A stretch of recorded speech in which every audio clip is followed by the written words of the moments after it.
free. Paul is bereft but determined to work through his loss. Stacey never wanted me to stop working because she was ill, says Paul, 62, when she was first diagnosed. Her illness coincided with a suddenly very busy time for me, with a deal for a new solo album and lots of live dates. But she told me, it's very important you get out there. This could be your big chance, so I'd go away touring for a couple of weeks and then come back and look after her. After 31 years of marriage, it is clear Paul missed Stacey dreadfully. His grief is evident in the way he still tends to talk about her in the present tense. The couple met on the video shoot for his second single Come Back and Stay when Stacey, then only 17 years old, played his love interest. She was always quite wild and confident in herself. I liked that about her. Paul Young. They married 4 years later in 1987. He recalls how Stacey's strong personality made a mark. Even then, she was a feisty girl, she wasn't putting up with anything. And she answered back to the director who wanted her in a short skirt. She wore a maxi skirt. She always had that feisty personality, she was always quite wild and confident in herself. I liked that about her. Stacey never lost her wild ways but was a wonderful, natural mum, he says. Family is very important to me and I never wanted to be an absentee father. It was important to me that I got a good rockin' roll wife who didn't mind me being on the road and was there for the children, and I was lucky we got that right with Stacey. We got it right all along, not that there wasn't a blip or two along the way, with Stacey twice leaving Paul before and after the wedding. She had a fling with motorcycle stunt rider Eddie Kidd in 1986 before getting back with Paul and marrying him a year later. At the time, the singer said that he loved her too much to let her go.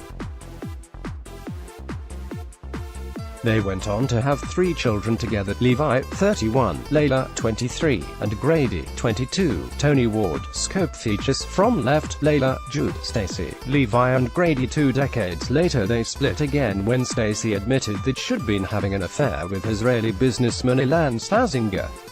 She had son Jude with Stasinger, but in 2009 the relationship collapsed and the Youngs, who never divorced, decided to give things another go. After 3 years apart, she and devoted Paul, who had remained friendly, reunited for good, with Paul declaring he was more in love than ever. He even went on to raise Jude as his own son, but it's not such a big thing, he said in 2010. He's Stacey's, and with our other children they are all brothers and sisters at the end of the day.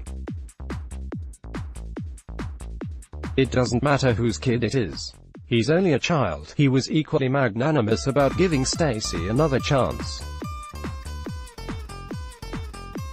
As he has said, you have to work at marriage, but it helps that I know we were meant to be together. I have known that since I met her. She is funny. She has a good sense of humor. She's a little mad, but I love that about her. In a profession dominated by the superficial, Paul's clearly a decent, genuine man, and there has never been any scandal involving him and other women. Sports photo, all-star, Cinetext. Cole hitting the big time in 1983. He was born in Luton, Bedfordshire, and had been in bands for a quarter of a century, starting with Cat Ghoul and the Ghoul Cats, where he sang lead vocals before going on to Front Street Band and the cult pub band the Q-Tips. He hit the big time as a solo artist with his 1983 debut album No Pals.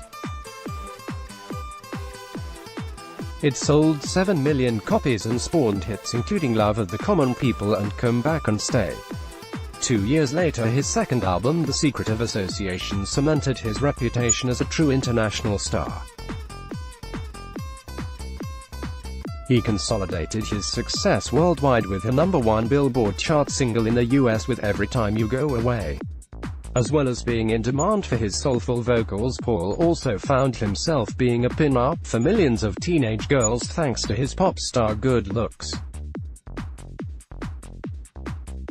But of his heartthrob status he confesses, "I never took it too seriously.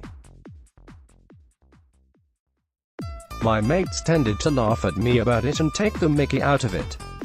But I wasn't going to complain about being successful. I was proud of the music and you have to go with the flow. I wasn't that comfortable with making the videos as I wasn't that keen on scrutinizing what I looked like and felt very self-conscious." The cover of No Pals is one of 1980's most iconic pop images, showing Paul staring moodily into the camera in a leather suit. The same pose has been recreated to publicize his new tour, and well-preserved Paul is still recognizable, if rather more grizzled, more hairy biker than pop idol. He laughs when he recalls the album cover. British singers Paul Young and George Michael perform on stage, UK, circa 1985. Getty: I don't remember if it is leather or silk, but I do remember it was made by designer Anthony Price and I had a 28 inches waist. I was so slim in those days. I wouldn't fit into it now. I've still got it though. They were heady days for Paul. As well as rising high in the charts here and in America, he was also chosen to sing the opening lines of the original 1984 Band Aid single Do They Know It's Christmas, and performed at Live Aid. Band Aid instigator Midge Ure remains a good friend and they're touring America together this summer. By the early 1990s, Paul's career was no longer hitting the same dizzy heights, but he has remained steadily working and touring, both as a solo artist and with his Tex-Mex band Los Pacaminos. After appearing in TV shows Hell's Kitchen and Celebrity MasterChef, he developed an interest in cooking, worked as a chef part-time, and even released his own cookbook. But following Stacey's death, Paul is coping the only way he knows how. He's going on tour. It is what he says his perfect rock and roll wife would have wanted. He is going back on the road with a new UK tour entitled No Pals, the title of his triple platinum album, which he will be performing in its entirety to mark its 35th anniversary. The tour is taking him back to his glory days and he's determined to recreate the album faithfully live. He is even recruiting a couple of new female singers to replace his original backing group, the new fabulous Wealthy Tots, Maz Roberts and Kim Leslie. They were crazy, spiky, fiery girls, he recalls. That album was something different for me, my chance to find my own style. I knew it was going to be a big pop record. Getty: Paul Young with Stacey Smith. Perhaps somewhat surprisingly, he says it's not the big hits that he's looking forward to performing the most, but album tracks such as Cuckoo Rama and Iron Out the Rust Spots. Whatever the case, live performing is where he is happiest.